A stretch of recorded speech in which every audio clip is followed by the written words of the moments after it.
श्री गोवर्धन नाथ की जय हो। श्रीनाथ जी चरित्रामृत श्री हरिराय जी महाप्रभु जी रचित सचित्र ग्रंथमांथी गईकाले जे वर्णन આવ્યું હતું કે નવી જે બહુ છે એક ગુજર કે બેટે કી બહુ, એ પ્રસંગમાં વાર્તા પ્રસંગમાં એ કેવી રીતે સેવક થઈ શ્રી ગુસાઈજીની એ પ્રસંગ આવ્યો છે અને પૂર્વજન્મમાં દ્વારિકા લીલામાં વિમલા એટલે કે રૂકમણીની સખી વિમલાની સખી છે, પરમેશ્વરી નામ છે અને જે કુમારિકાઓનું લીલાનું વર્ણન શ્રવણ કરતા અન્ન જળ છોડે છે, દ્વારિકાધીશજીથી આશીર્વાદ પ્રાપ્ત કરી અને યમુનાજીના ભજન કરવાની આજ્ઞા કરે છે. દ્વારકામાં જ યમુનાજીએ પ્રગટ થઈ અને વ્રજ લીલા માટે વરદાન આપ્યું અને જે આ લીલા શરૂ થઈ હતી ગઈકાલે તે હવે આગળ. નવી વહુના સાસરે ખોવાયેલી ભેંસ અને છીકણીની ડબ્બી મળી જતા વહુના માન પાન વધી ગયા. વહુની સન્મુખ સ્વયં કૃપા કરી શ્રીનાથજી આવ્યા. તેના ઘરનો દરવાજો ખટખટાયો અને જે માનતા રાખી હતી 10 શેર માખણ આરોગાવાની એ હજી તો હાથમાં લઈને જાય છે. ત્યાં જ દરવાજા પાસે દરવાજો ખટખટાવ્યો અને તે ગઈકાલે લીલાનું વર્ણન આવ્યું કે સાક્ષાત એ સામે ચાલીને પધાર્યા અને કહ્યું કે મારા નેગનું માખણ લાવો.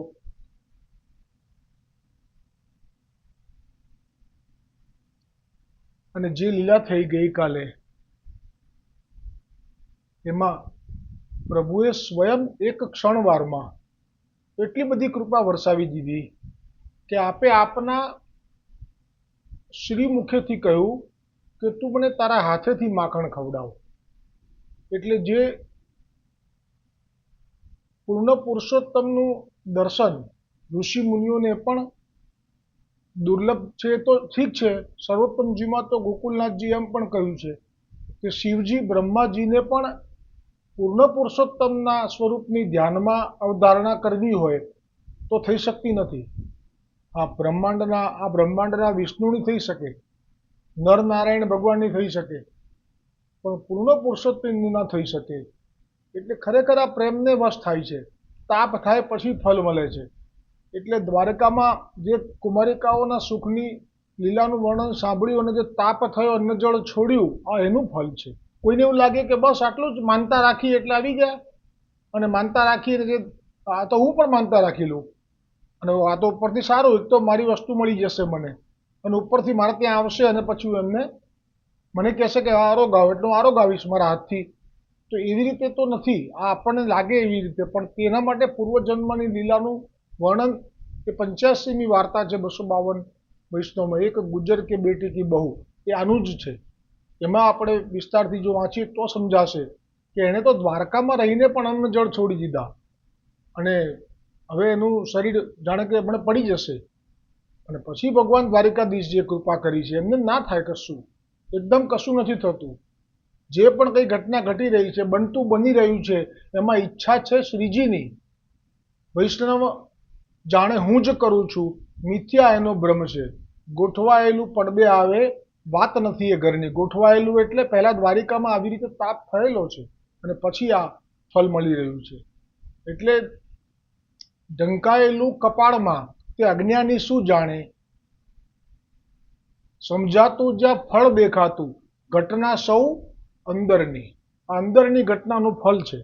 પછી તો એની જે સ્થિતિ થઈ, કેમ કે એણે એના હાથથી ઠાકોરજીના શ્રી મુખમાં માખણ મૂક્યું અને ઠાકોરજીના શ્રી લાલ સુંદર નાજુક ઓષ્ઠને જે સ્પર્શ થયો અને એ જે સ્થિતિ થઈ પછી એનું વર્ણન ન થઈ શકે.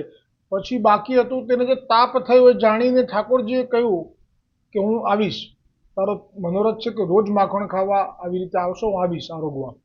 પછી પણ જોયું કે ના, હવે એને હજી વિરહ થઈ રહ્યો છે. એટલે આપે સામેથી જ આપની હાંડીમાંથી, આપના હસ્તમાં પધરાવેલી હાંડીમાંથી એક લોંદો માખણ લઈ આજ ગુજર કે બેટે કી બહુના મુખમાં મૂકી દીધો અને બાકીના જે હાથમાં માખણ રહેલું હતું અને તેના ગાલ ઉપર લગાડીને પછી જે ગાલના વખાણ કર્યા, લીસા ગાલ છે એમ કરીને.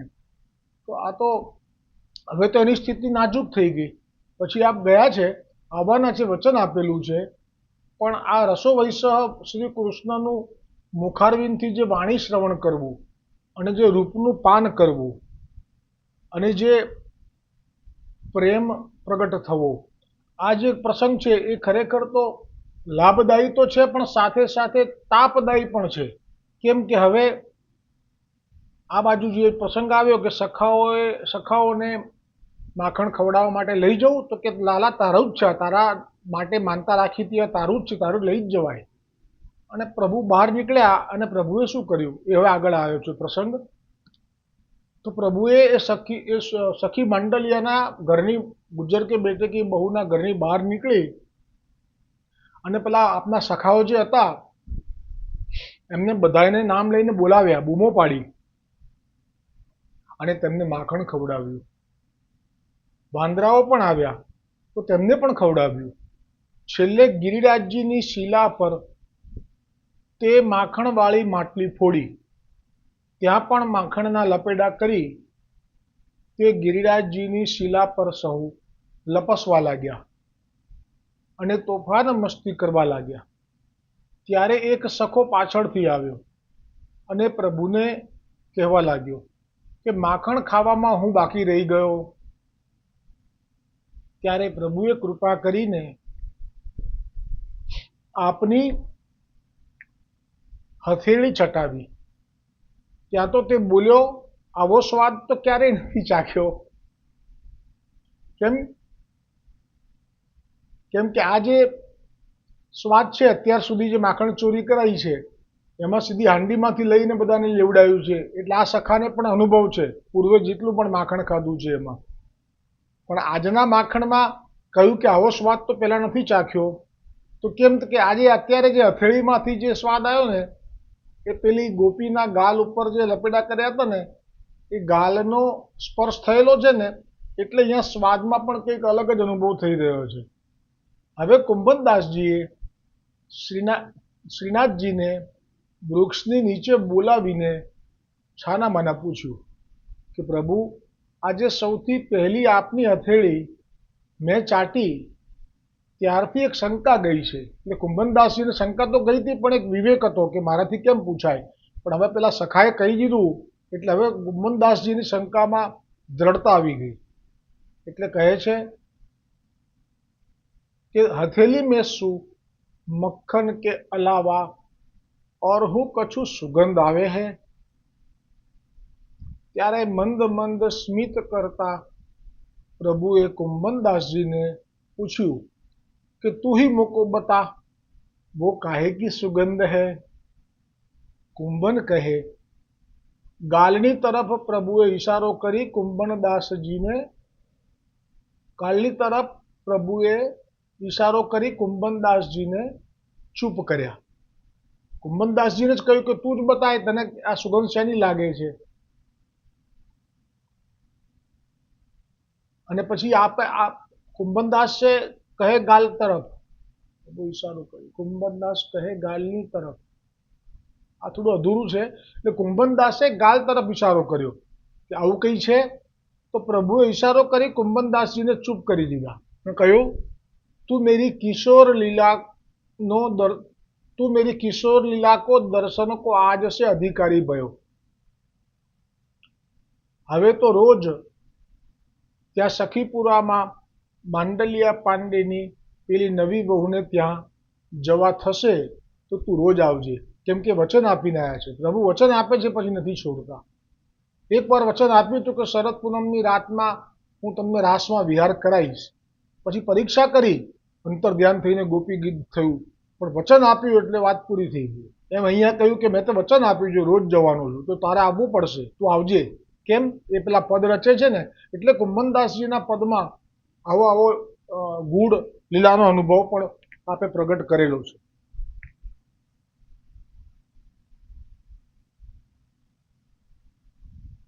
બહાર બેસી અને કીર્તન રચજે, પછી ગાયને બીજા અધિકારી જીવોને લાભ આપજે. એટલે જ લોકો આજે પણ અષ્ટસખાઓના કીર્તન એમાં એવા અલૌકિક રસમય લીલાઓનો અનુભવ કરી લે છે. એનું મૂળ કારણ આ છે.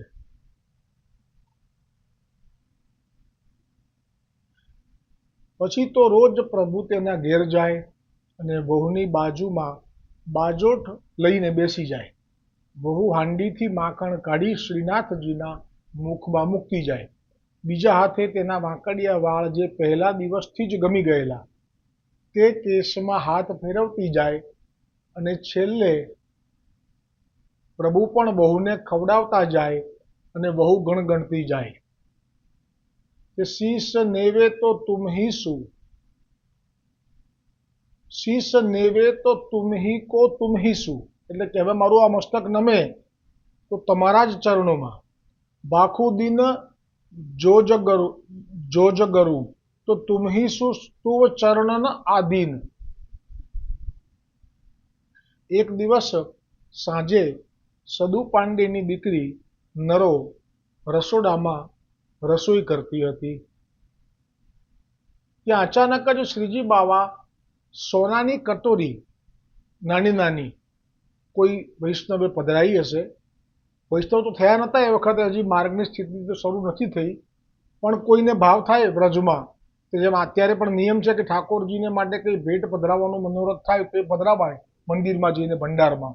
એવી રીતે કોઈએ સોનાની કટોરી નાની નાની, ઠાકોરજી નાના બાલ ભાવ છે એટલે પધરાવી હશે કોઈ પ્રેમીએ. પણ પ્રભુ તો બાળક છે, તેથી નવી નવી નાની નાની સોનાની કટોરી જોઈ કે હવે તો અધીરાઈ થઈ ગઈ કે સાંજ સુધી રાહ જોવાય નહીં. કોઈ પણ બાળક હોય ને ઘરમાં કંઈ નવી વસ્તુ આવે, ધારો કે થાળી વાડકી આવે, તો એ કંઈ રાહ ના જુએ પછી કે મારો સમય થાય એટલે મને આપશે, આમાં આપશે, એવું નહીં. એ તો થાળી વાડકી નવી જુએ એટલે ભૂખ ના હોય તોય કે મને મારે ખાવું છે, આમાં જ આપો મને, બસ એ જ ભાવ સાથે. આ પણ સોનાની કટોરી માટે દૂધમાં, હવે આમાં મને દૂધ ધરવાના છે પણ સાંજે, હું સાંજ સુધી રાહ નહીં જોઈ શકું. એટલે બોલ્યા કે સાંજના નેક ભાગનું દૂધ અત્યારે જ અને આમાં જ મને નરો તો આપી દે. એટલે નરો તો હજી એના ઘરમાં, સદુ પાંડેની દીકરી છે, એના ઘરમાં બધું કામકાજ કરે છે, રસોઈનું સિદ્ધ કરી રહી હતી. એ જ વખતે આ તો આવી ગયા. એટલે આ સમયે તો ક્યારેય પણ ઠાકોરજીને દૂધ પીવાનો સમય ના હોય અને આવી જાય એટલે નરોને આશ્ચર્ય થઈ ગયું કે કેવી રીતે અત્યારે. તો કહે છે કે જો આ સોનાની કટોરી આવી છે, મને અત્યારે જ આમાં દૂધ પીવાનું મન થયું છે, તો મને દૂધ આપી દે. નરો કહે પણ આ તો બહુ નાની છે. એટલે નરોને છે ને અત્યારે રસોડામાં છે, હજી તો બધું બાકી છે અને આ કોઈ દિવસ ટાઈમે આવ્યા નથી ને આજે આવ્યા છે એટલે નરો હવે બહાનું શોધે છે. એટલે કહે છે કે એને એમ ના કહી શકી કે ના અત્યારે નહીં, મારે રસોઈ તો કરવા દે, મારું જે કામ છે એમાં વચ્ચે અત્યારે ક્યાં આડા આવો છો.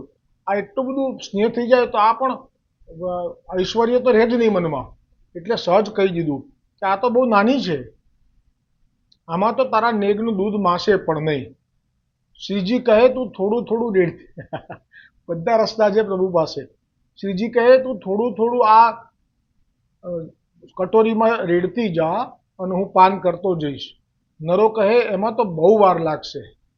હવે તો કઈ વાંધો નહોતો નરોને, પાન તો આપે કરવાનું હતું અને પેલીને હવે જે હતું ને, જે મનમાં જેવું ભર્યું આ મનમાં નીકળે સદા વચનમાં, એના મનમાં આ જ હતું કે મારો સમય અત્યારે રસોડામાં રસોઈ સિદ્ધ કરવાનો છે અને અત્યારે હું આમાં બેસીશ તો રસોઈ ક્યારે થશે.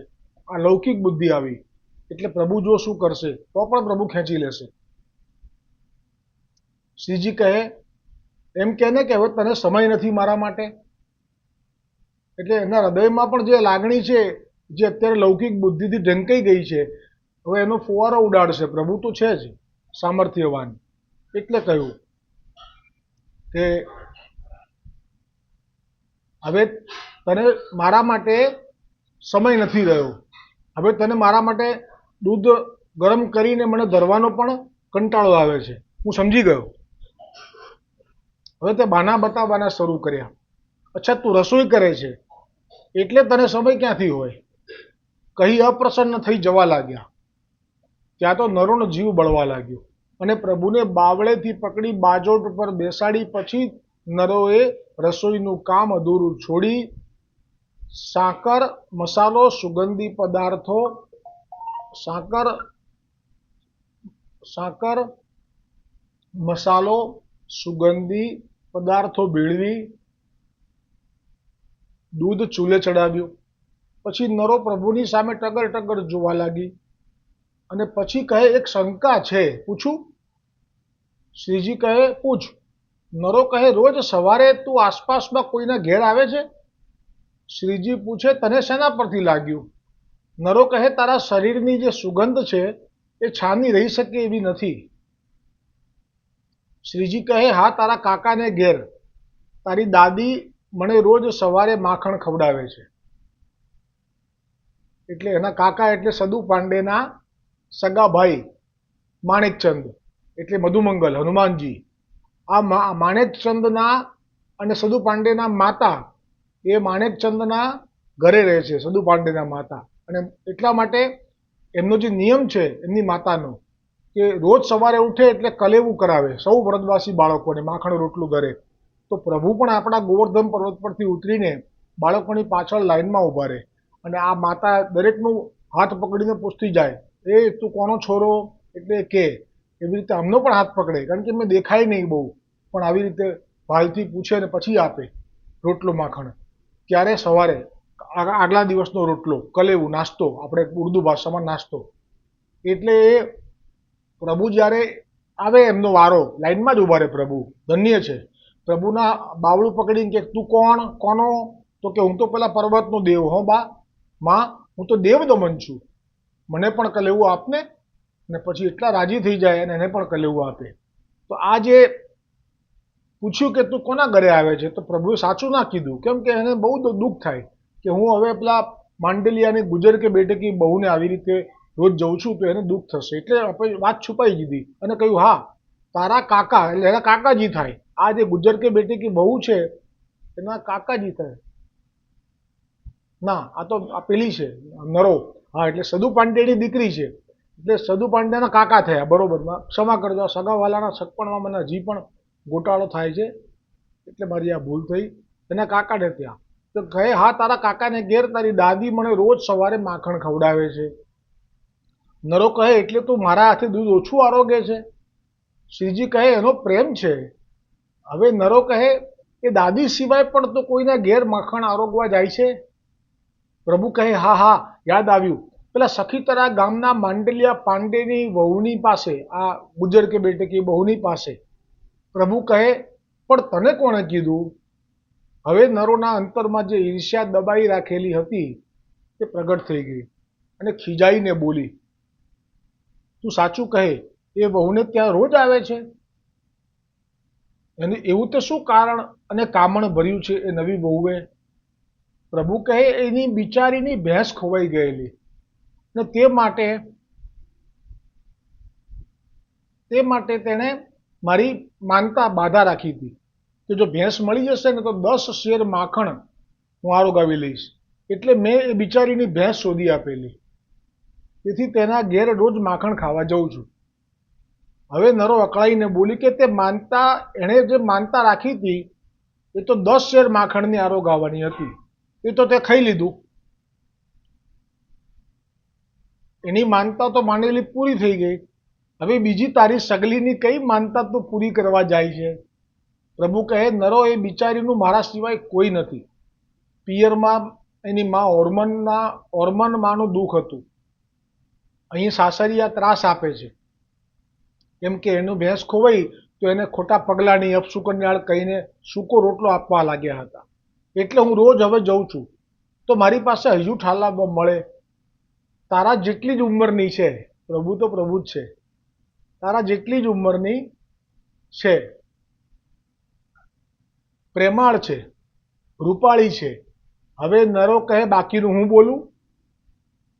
કહી નરો બોલી, એ તને માખણ ખાવા માટે એના પડખામાં બાજોટ ઉપર બેસાડે છે, ખરું ને? અને તારા વાંકડિયા વાળમાં હાથ ફેરવતી જાય છે અને વહાલ કરતી જાય છે અને તું એના ગાલ ઉપર આટલું બોલી નરો. પ્રભુ ભડક્યા કે છે, આ તો બધું જાણે છે. એટલે પ્રભુએ એને વચ્ચે જ રોકી લીધી અને કહ્યું કે તને આટલી બધી કેવી રીતે ખબર પડી? નરો કહે, કુંભનદાસ કીર્તન ગાતા હતા તે સાંભળ્યું. હવે પ્રભુ નરોના ભાવ જાણી ગયા. તેથી નરોને પણ પાસે બોલાવી કહ્યું, આવ મારી બાજુમાં બેસ. અને બાજુની હાંડીમાંથી માખણ લઈ પ્રેમથી નરોના મુખમાં મૂક્યું અને નરોના કેશ એટલે વાળ ઉપર હાથ ફેરવવા લાગ્યા અને એના ગાલ ઉપર માખણનો લેપ કરી દીધો અને બોલ્યા, નરો, તારી તોલે બીજું કોણ આવે? એટલે જ કહેવાય છે કે પ્રભુ પરના પર રહીને સૌને લાગે માફક છે. પ્રભુ ગોપી ગોપીમાં વ્યાપક છે.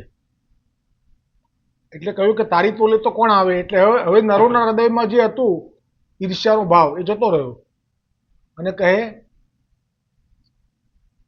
નરોનો મનોરથ તો હવે પૂરો થયો. એટલે ઊભી થઈ, પેલું દૂધ જે ગરમ કરવા મૂક્યું હતું આ સોનાની કટોરીમાં જીદ કરી હતી એનું, એ હવે ટાઢું કર્યું અને નાની નાની કટોરીમાં ધાર કરતી જાય અને પ્રભુ આરોગતા જાય અને નરોના વખાણ કરતા જાય. હજુ રેડ કહી શ્રીનાથજી દૂધ ગટગટાવતા જાય. પછી બોલ્યા, હવે હું જઈશ કહી નરોની ઓઢણીથી જ પોતાનું મુખ પહોંચી લીધું. શું ગોપીઓના ભાગ્ય છે! તો નરોના ઓઢણીથી એટલે કે એના વસ્ત્રથી, એની સાડી જે પહેરી હતી એનાથી જ ઠાકોરજી આપે મુખ વસ્ત્ર કર્યું અને પ્રભુ જવા તૈયાર થયા. ત્યાં નરોએ પૂછ્યું, હવે ક્યાં જાય છે? પ્રભુ બોલ્યા કે તે પૂછ્યું છે તો હવે તો કહેવું પડશે. પેલી ચતુરાને ત્યાં. આ ખરેખર ચતુરાને ત્યાં એટલે પેલી કીધું એટલે આને તો એમ જ થાય કે આ પાછી કોઈ નવી, એટલે એને અંદર ઈર્ષ્યા પાછી જાગે. આમાં તો જ આનંદ છે. એકલા લક્ષ્મીજીને જે ભાવ છે કે અમારા બીજા કોઈના નહીં, એટલે ત્યાં આનંદ નથી, પણ આ તો બધાના છે. એટલે પૂછ્યું ક્યાં? તો કે પેલી ચતુરાને ત્યાં. આ ચતુરા એ કઈ ગોપી નથી. આ ચતુરા એ ચતુરા નાગા સંપ્રદાયના મહંત છે. આ કોઈ બ્રહ્મ સંબંધે લીધો નથી, પણ આ ચતુરા નાગાનો સંપ્રદાય જે છે એ સાક્ષાત મહાદેવજીને ભજે છે. એ લોકો મહાદેવજીના સ્વરૂપને જાણે છે. એટલે આ જે ગોવર્ધન પર્વત છે એ સાક્ષાત પરમ બ્રહ્મ સ્વરૂપ છે. હમણાં જ કહ્યું ગોકુલનાથજીએ કે જે ગોવર્ધન પર્વત છે એનું મુખ્ય સ્વરૂપ સ્વામિનીજી છે અને સ્વામિનીજી એ પરમ બ્રહ્મ છે પુષ્ટિ માર્ગમાં, અને એ જ સ્વામિનીજી અને એ જ પરમ બ્રહ્મ એ મર્યાદા માર્ગમાં મહાદેવ છે, શિવજી છે. અને આ જે શિવલિંગ છે એ નથી, પણ શિવલિંગના પણ શિવલિંગ એટલે પરમ ગોવર્ધન મહારાજ સાક્ષાત પરમ બ્રહ્મ સ્વરૂપ છે.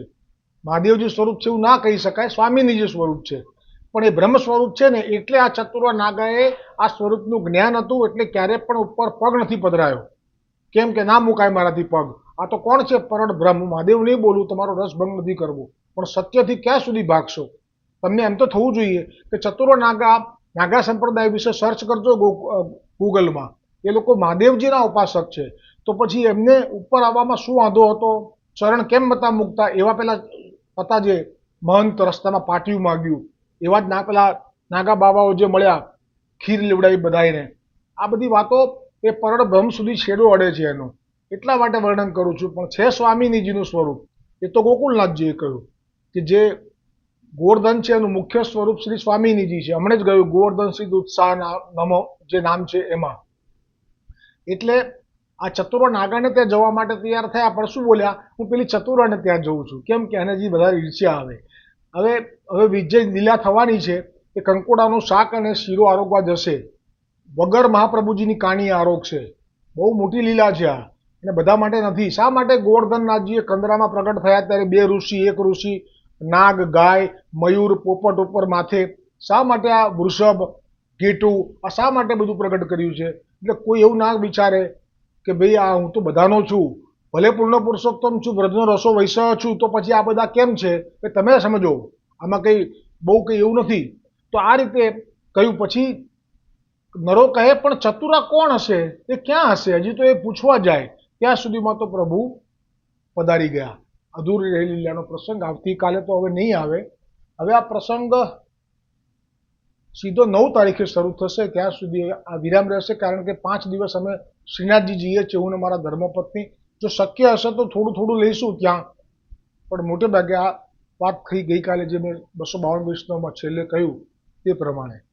અને જે અમારા ગુરુજીનું જે ચિત્રજી છે, મેં જે ગઈકાલે 252ની વાર્તામાં છેલ્લે લીધું હતું, આરતી આરતી તો નહીં પણ આશ્રયનું પદ પૂરું થયા પછી, એટલે એ જે કોઈ ચૂકી ગયા હોય એમને અત્યારે મારા બ્રહ્મસંબંધ દાતાર રજેશકુમારજી મહારાજશ્રીનું ચિત્ર જે મારા ઘરમાં બિરાજે છે એ, અને જે મહાપ્રભુજી વલ્ભાચાર્યજીનું જે સ્ટેચ્યુ હતું ત્યાં વ્રજધામમાં, જેનાથી બહુ આકર્ષિત થયો હતો. પ્રથમ વખત જ્યારે હું આવ્યો મારી પત્નીને મૂકવા, એ બહુ પહેલાંથી પુષ્ટિ માર્ગમાં, ત્યારે આ સ્વરૂપનું જેનું આકર્ષિત થયો કે આવું તો મેં ક્યારેય કોઈ સ્વરૂપ જોયું જ નથી. એ સ્વરૂપ અત્યારે બદલાઈ ગયું. શી નજર લાગી એ સ્વરૂપ ઉપર કે એ સ્વરૂપને ખસેડીને એની જગ્યાએ બીજું વિચિત્ર સ્વરૂપ મૂકી દીધું કે જેમાં એ આનંદ નથી આવતો, પણ ભગવદ ઈચ્છા, નિજ ઈચ્છા કરી શકી. પણ એ પૂર્વનું જે ચિત્ર હતું એનું મેં વિશાળ ચિત્ર જે કરીને રાખ્યું છે. તો મારા બ્રહ્મસંબંધ દાતાર ગુરુ અને મહાપ્રભુજીનું ચિત્ર હું ઝાંખી હું કરાવું છું. અને પછી આ આવતીકાલે હવે મેં કહ્યું એમ 9 તારીખે શરૂ થશે આગળનો પ્રસંગ. જો શક્ય હશે તો હું લઈશ ત્યાં. કડીગર બ્રજેશ કુમારજી મહારાજ શ્રી, અમારા કડીગરના બ્રહ્મસંબંધ દાતાર ગુરુનું ચિત્રાજી, અને આજે ત્યાં હતું જે સ્ટેચ્યુ જેનાથી મને બહુ જ આકર્ષણ થયું હતું, પણ હવે એમનું કંઈક કારણથી ફેરફાર થયો અને આખું સ્વરૂપ બદલી કાઢ્યું. હવે ભાવ નથી અને એ આનંદ પણ નથી, પણ એ ભગવદ ઈચ્છા. વલ્લભકુલ પરિવાર કી જય હો પ્રભુ. શ્રીનાથજી ચરિત્રામૃતની જય હો, શ્રી ગોવર્ધનનાથની જય હો.